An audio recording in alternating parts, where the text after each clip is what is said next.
The Russians were not prepared for how Ukraine would use its limited resources to counter their expensive vessels of the type corvette, frigate, missile cruiser, and large amphibious ship.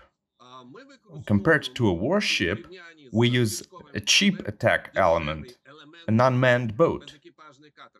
Although it is not cheap at all, the rather expensive means of destruction, on the other hand, it is much cheaper than a full-fledged large amphibious ship or corvette. The Russians were not ready for this type of war. They don't have enough means of attack on board the warships.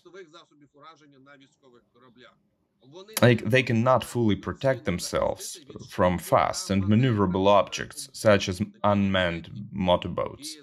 And now, when their maneuverability has increased, especially that of the Magura-type boat, they cannot counter it at the appropriate distances as they did before, because the same Kotov, for example, or Vasily Bykov, and other corvettes, by the way, used to effectively counter our unmanned boats.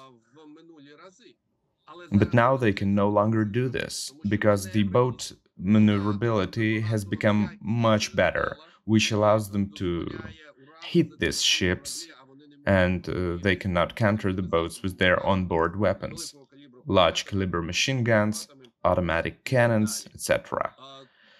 Therefore, there is no panacea for them now, no means that would provide 100% guarantee of protection.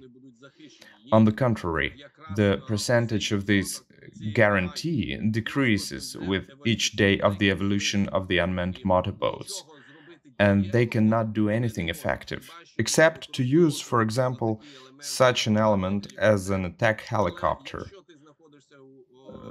But if you are far from the site with helicopters, it actually won't help at all. And we saw that the last time when the Russian warships were destroyed, attack helicopters were not in the airspace. They simply did not have time to take off and fly to the location where they had to provide the ship with fire support.